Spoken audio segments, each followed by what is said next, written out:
Welcome back to the Chosen Life podcast. I'm your host, Jonathan A. Cohen, with Wayne Frazer of Doug Laurie Sports. And we're talking about the chosen life today and living the chosen life, wanting to live the chosen life.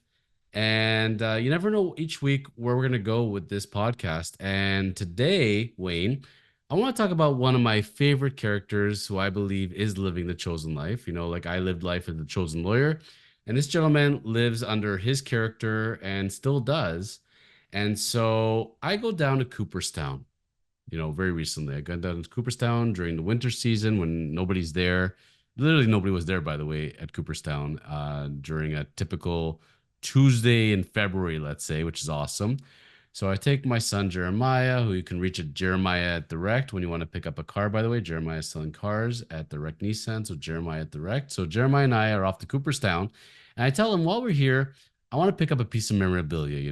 I'm really, really like, I'm feeling Cooperstown. So I wanted some piece, from remember this father-son trip. And we go to the different memorabilia shops. You've been to Cooperstown, I hope. I'm No, sure. I haven't. I've actually never been there.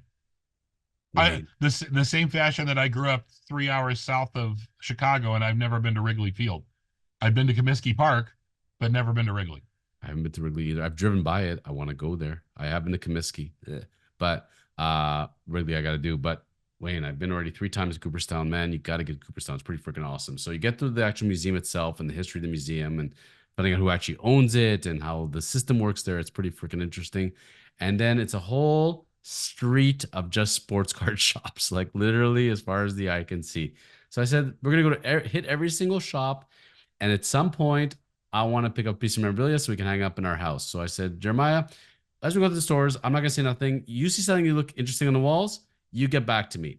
So imagine we're at Cooperstown for a baseball trip, and we end up at one of the stores, one of the nicer stores there, I would say. And they have like a two-level thing going. So as you walk up the stairs, there's a very unique piece sitting on the wall. And the guy personalized it. And on the personalization, it said, I eat pieces of bleep like you for breakfast. Do you know who I'm talking about? He was just in Toronto 2 weeks ago. And his I'm name is? talking about Christopher McDonald. That's what his birth certificate might say, but we know him You're as talking about Shooter McGavin. Shooter McGavin. Hell yeah. So I've been talking about Shooter McGavin since I've watched that movie. I mean, I've been obsessed with Happy Gilmore. I love Shooter McGavin. There's never been a better golfing villain in my life than Shooter McGavin. So I see this piece. It's freaking incredible. He's doing that shooter. So, talking to the card store owner there, and he says, "Oh yeah, listen, he was just here actually doing a signing with us at the same time as Carl Weathers." And I look at him. I said, "You know, Carl's deceased." He goes, "I know. You have no idea how much money now I made off of that Right. signing." And I said to him, "Do you have any pieces with him, Carl Weathers from Arrested Development, and maybe a thing of him holding stew or something?" And he says to me, "No, we only did Rocky. No,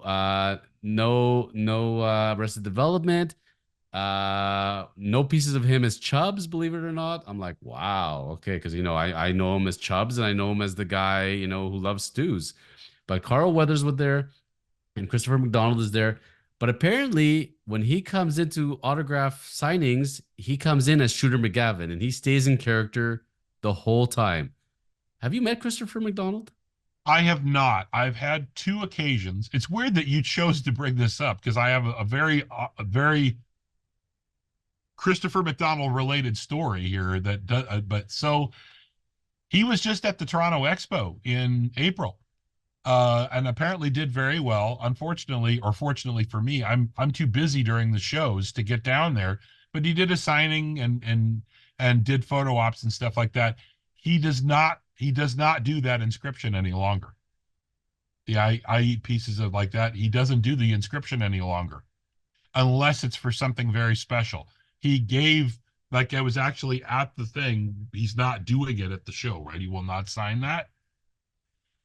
You have to license him specifically just to say that. Otherwise, general signings, he will not do that. Right.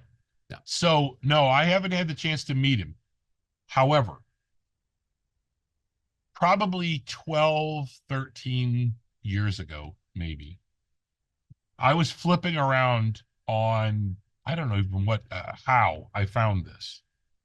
You remember the movie Midnight Run Of with course. Robert De Niro and Charles Grodin? A fantastic movie, very good. Wonderful movie. 1988 is when that movie was released. Beautiful movie. What nobody knows is that 6 years later, HBO came back and made three direct to television sequels called Another Midnight Run for Your Life, and Midnight Run to the Border. And Christopher McDonald took over the Jack Walsh character, which was Robert De Niro's character in the movie. I watched Another Midnight Run, and then I found Midnight Run for Your Life.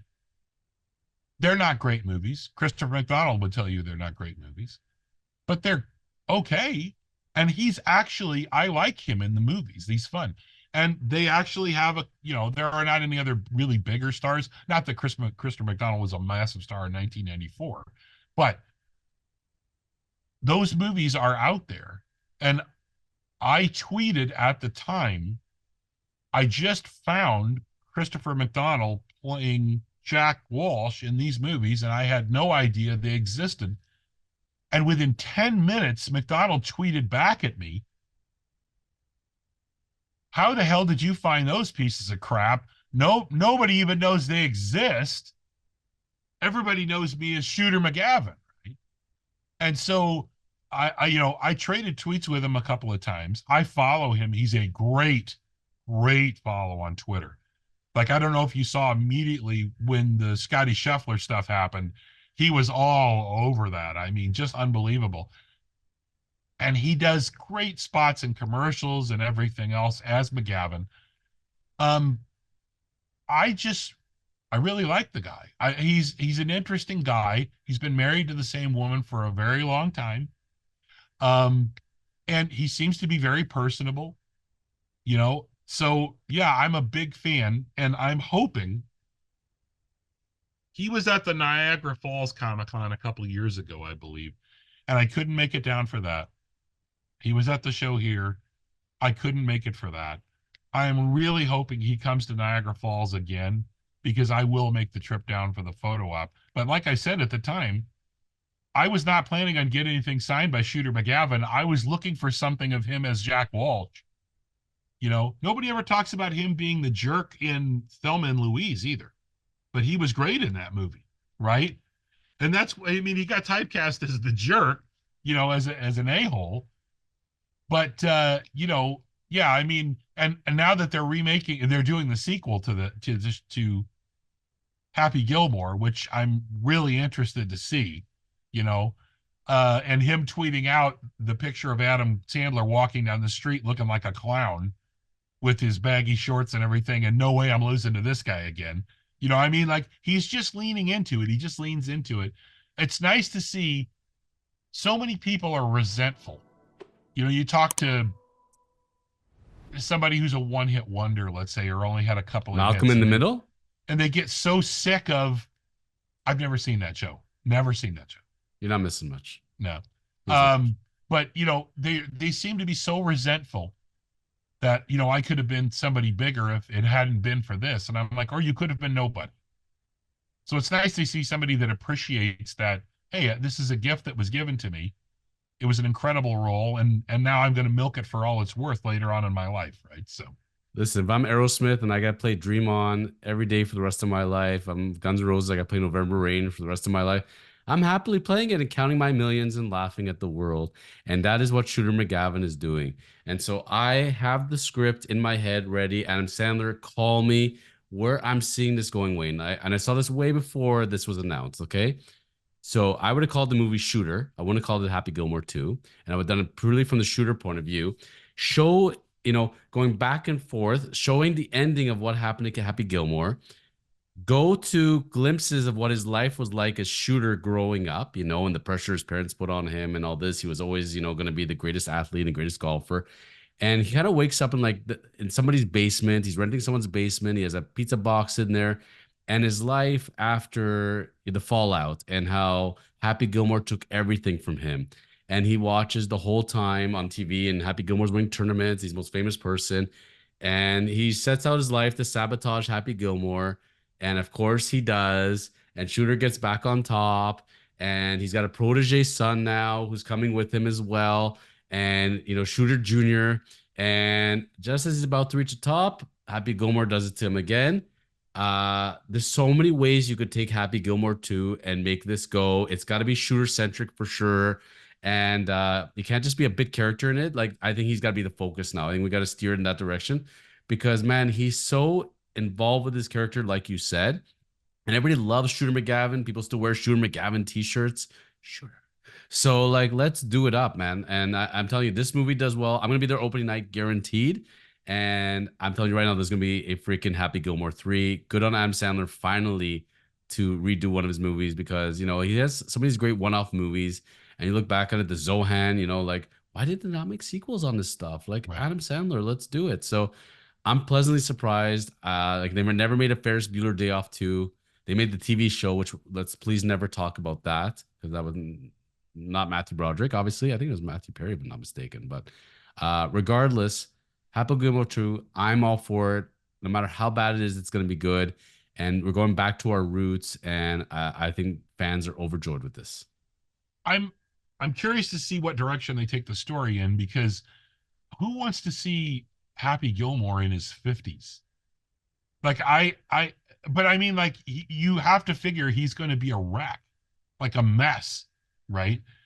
I think that a good way to take the story would be you're right. You've basically flipped the characters, right? Now Happy Gilmore is the corporate guy.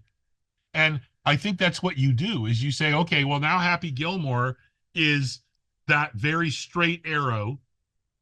And McGavin comes out with some other weird trick that he's learned, some other way that, like Gilmore did with running at the ball, that he's able to, let's say he develops a new swing where instead of like the standard golf swing, he now swings like a sledgehammer, like directly between his legs or something like that. But it allows him to have perfect control of the ball, right? And I agree with you. I think that the interesting thing is McGavin is destroyed, right? He's working at a miniature golf course somewhere as a greeter or something like that, right? Or at a golf town, Dick's Sports. And people just come in to take pictures with him and make fun of him, right? Or And he throw can eggs at him, or throw he eggs can at him in his car. he can still play, but he's got the yips so bad on the tournament, on like playing in tournaments, that he can't deal with it. And then you get he has an estranged son from somewhere else, and it turns out that his son has Happy Gilmore like abilities, but what he does is actually leads his dad back to the senior tour, and he comes back at the championship. It's almost Mr. Miyagi style. You make Happy Gilmore the bad guy in the movie. So Shooter McGavin is a caddy, and he's caddying for nobodies, and he's barely getting like a dollar tip. And he's carrying the bags for them. He's got to be the caddy, and he spots this kid, like you're saying, the protege. Turns out is his illegitimate son. It goes to caddy for him and brings it to the dark side. Oh, there's so much, and you have to make Happy Gilmore. He needs to go watch the last Creed movie. So he has that big mansion. He's got all his trophies and everything, like Creed had him. And his wife's like, "It's time to retire. You don't need to have another tournament." And he goes, "One more, one more." Like we gotta Mm-hmm. do. We can just remake Creed basically, and instead of his opponent being in jail coming out of that, he's a caddy, a two-bit caddy now who can work at Golf Town too. There's so much we could do with this. Yeah, I think actually, but I think it's Golf Town because he doesn't even, and it's in some podunk, some area that hardly anybody even really gives a crap about golf because when he fell apart on the tour, he basically doesn't want anything to do with the tour anymore, right? He doesn't do appearances, he doesn't do signings, anything like that. He barely plays anymore himself, right? As a matter of fact, maybe he works at Golf Town, but he's a janitor. He's not even like a teaching professional or anything like that. He couldn't totally let go of the game. And you see him hitting the balls at night in the simulators. and he can still play, but he just won't play anymore. And finding this son brings him back to the game.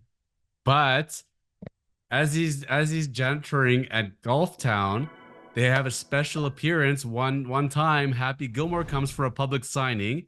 He's watching him in the background, and as Happy Gilmore leaves, he goes to throw him his water, doesn't realize the cap is off, splashes Shooter McGavin all over, doesn't even realize as he walks out, treats him like a piece of garbage, doesn't even recognize him, doesn't care for him in the size. Shooter's got a beard or something, you know? And he's like, Gilmore.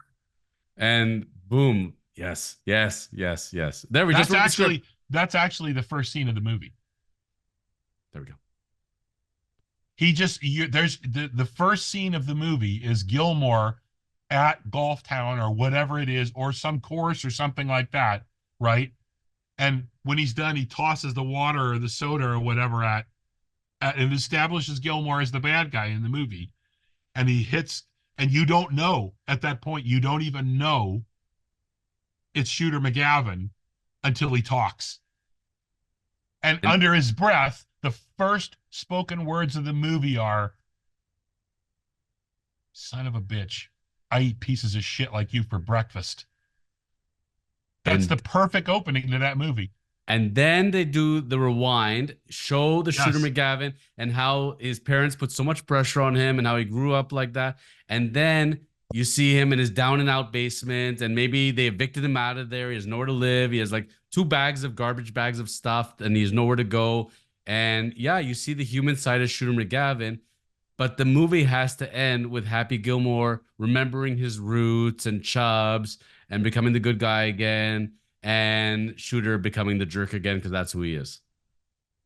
You know what? If they're not going to make this movie, I think we should look about doing this as an animated special. Like The hell, they're bringing Married with Children back.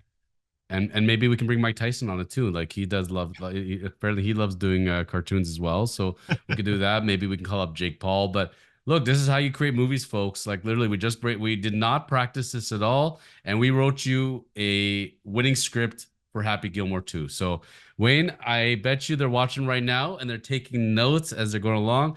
And if they do, you better give us writing credits. Adam Sandler, I know where you live.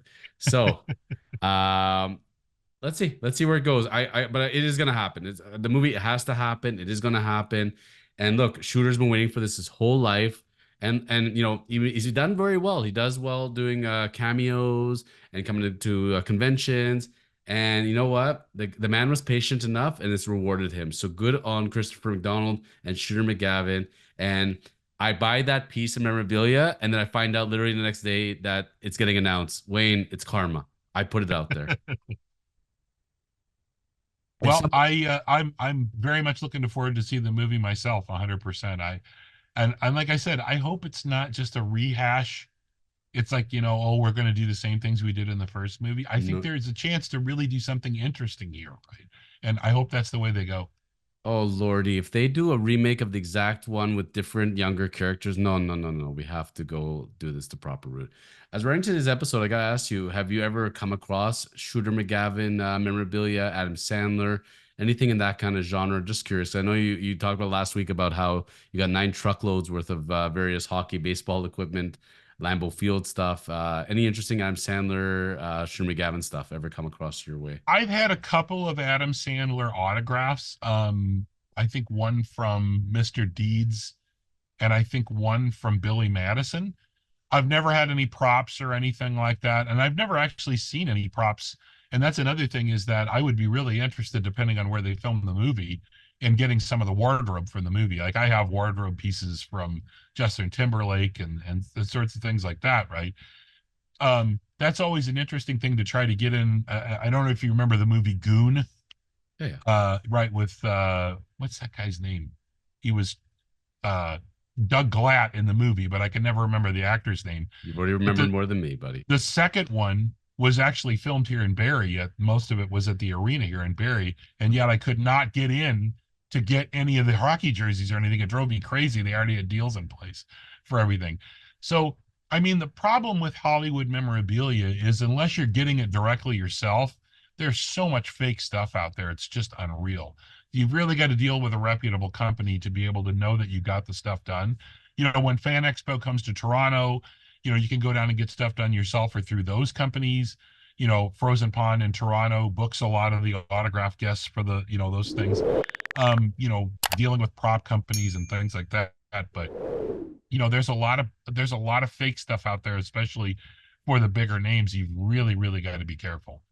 Folks, watch out. So, you're looking for a piece of memorabilia, you have something perhaps, you got a prop, you have some sort of certificate, contact Wayne. You never know as far as if you're looking to sell something, buy something. Wayne, you always come across very interesting memorabilia in your line of work at Doug Laurie Sports. And how do people reach you at the store for memorabilia stuff and sports cards and any interesting auctions coming up? You can always reach us at douglauriesports.com. That's Laurie. That is the name of the store that used to be Maple Leaf Gardens. As a matter of fact, I should show you. I'll next time we do a show, I'll put it up in the background. I've been having a nice conversation with Doug's granddaughter, who's very happy with, we're being respectful of the name and everything. And she actually sent me up the 2 by 3 foot picture of Bobby Orr that used to hang behind the counter at the original Doug Laurie Sports. So I haven't put it up yet because again, with us moving possibly or whatever else. But you can always reach us at douglauriesports.com. We're on Facebook. We're on Twitter at Doug Laurie Sport, Instagram, Doug Laurie Sports. You can call us here, 705-503-2800. If you come to the store at the Kozlov Center, we're just off the 400 on Bayfield Street in Barrie. We're happy to answer questions. And, I can't offer free appraisal services for you, unfortunately. So if you call and ask me to price your collection for free, I can't do that. But if you have a specific question, or if you have items you're looking to sell or trade, we can do that too. Always new stuff coming in. I just bought a bunch of wrestling stuff, as a matter of fact. There's a autograph of the $1 Million Man. Everybody has a price.